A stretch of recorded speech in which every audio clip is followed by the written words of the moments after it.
And other than that, I mean, my life is very, everything, all my gigs, all the jobs, everything I had, everything has been put on ice or deleted. So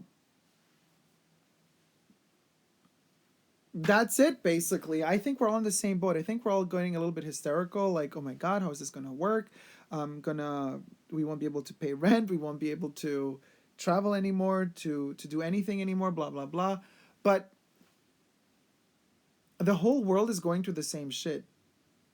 So it's not that we're alone in this boat. However, I do believe that now is the right moment to stand up and say no to the governments in terms of how they control us and how they're like, I mean, if we wanted to, this is the right time to change economy completely, to not be victims of it. It really makes me angry to see the 1% of the billionaires say, we want our factories to start working again. We want to get people back on track to keep,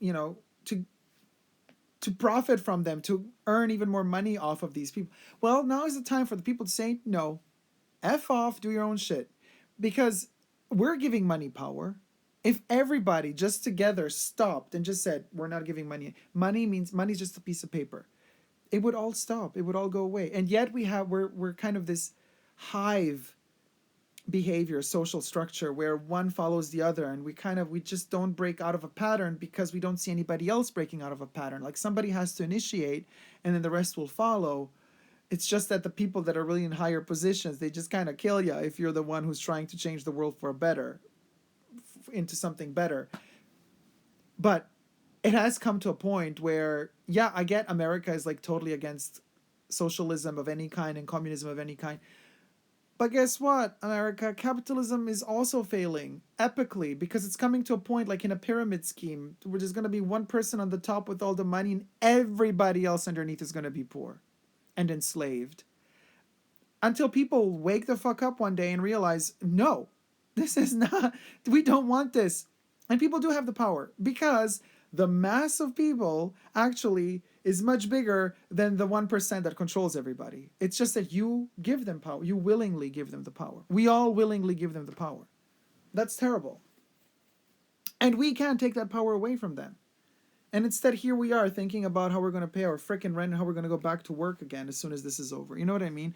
I mean, at the same point, it's good that we're productive. It's good that we thrive to growth and to make our lives better. And it's great to see, to have a sense of accomplishment and achievement of something, to achieve something. You know what I mean? Even if it's little things, like me recording one episode every day of the Misia biography, just like, I feel like I've accomplished something. So I get it. We're locked up in these houses and we're like, it's like a little beehive and we're all like shut down. But then we should utilize this time just like bees do when they overwinter. They go into hibernation. Bears do too. Maybe this is a good thing. Maybe hibernating for a while is going to do us a bunch of good. It's going to help us kind of filter out all the toxins and all the weird poison we have in our minds. And maybe it's not that bad after all. For those of us who survive this, obviously, granted, I wish nobody contracting any virus or bacteria or what have you. But after this pandemic is over, we do have that power to exit from our beehive where we've spent our winter and approach the world that greets us with open arms and approach it with open arms ourselves rather than like shutting down immediately and going back to old routines that didn't work. Our system doesn't work. The capitalist system does not work. It works for 1%. Doesn't work for the rest of us. Just saying, just keeping it real here, but to each his own, right?